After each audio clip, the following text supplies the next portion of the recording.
Bonjour, c'est Bernard Mouton, pour une troisième vidéo. Alors oui, je sais, j'ai un look un peu particulier. Alors je ne me suis converti à rien du tout, que mes fans se rassurent. Bon, même si c'était le cas, quelque part, je vous emmerde, mais voilà. Non, bon, vous allez vite comprendre, c'est thématisé par rapport à ce que je vais vous raconter aujourd'hui. Alors, je voudrais donc aborder le thème Philippe Tesson.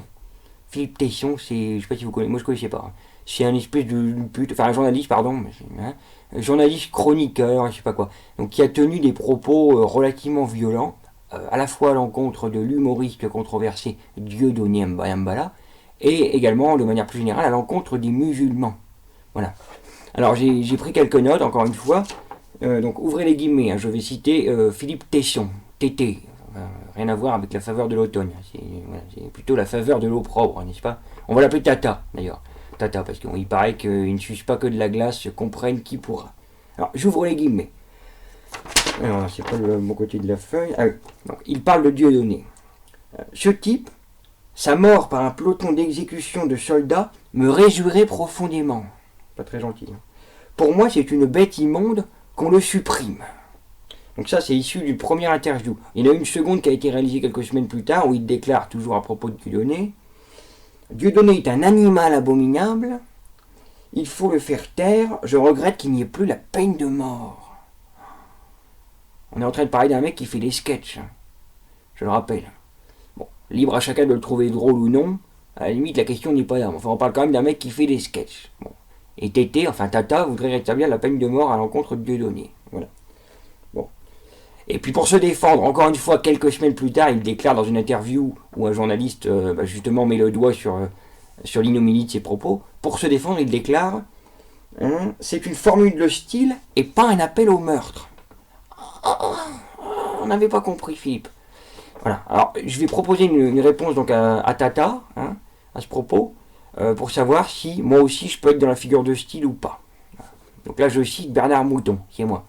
Alors, donc, Tata, si j'ai envie de faire un plan à 3 avec ta mère et son caniche, et de finir ma prestation sexuelle en leur piétinant la tête avec des rangers cloutés imbibés de venin de cobra, et de finir en balançant leurs cadavres pourrissants dans un cours d'eau, est-ce que c'est une figure de style ou pas? J'aimerais avoir une réponse. Voilà. Donc si Tata, si tu m'entends, réponds-moi.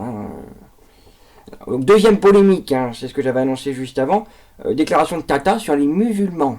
Donc, ouvrez les guillemets, je cite Tata. D'où vient le problème d'atteinte à la laïcité, sinon des musulmans? Ce sont les musulmans qui amènent la merde en France aujourd'hui. Il faut le dire, quoi. Bon, désolé pour la ponctuation, c'est pas terrible, mais voilà. Moi j'ai envie de te répondre, Tété, non. Ce ne sont pas les musulmans qui amènent la merde dans ce pays, ce sont les cons comme toi, pleins d'amalgames, de haine, de raccourcis et d'anathèmes. Voilà, moi je suis assez fier de cette phrase. Voilà. Mais bon, c'est moi qui dois être con puisque tu as eu la Légion d'honneur. Et oui, Tata a eu la Légion d'honneur en 87 et il a été promu officier de la Légion d'honneur. Au-dessus c'est le soleil, comme dirait l'autre, en 2007. Voilà. Moi c'est bizarre Tata parce que tous les musulmans que je connais, alors j'imagine qu'il y a sûrement des abrutis, des extrémistes, des cassos et des racailles, je ne dis pas le contraire, naturellement, ne tombons pas dans la démagogie non plus.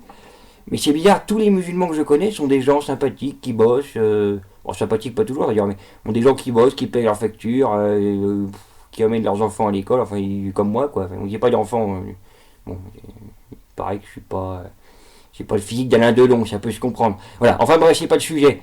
Toujours est-il que tous les musulmans que je connais sont des modérés, des laïcs, qui sont plus ou moins dans la même merde que moi, quoi. Voilà. Donc quand on est journaliste, chroniqueur, qu'on a la Légion d'honneur, qu'on est promu officier de la Légion d'honneur, qu'on a une carte de presse, et que de surcroît on a 87 ans, on est censé faire preuve d'un peu plus de discernement. Voilà, Tata, je voulais te le dire. Affectueusement, je te crache à la gueule. Mais bon, c'est moi qui dois me tromper, encore une fois. Allez tous vous faire foutre. J'en ai vraiment plein le cul.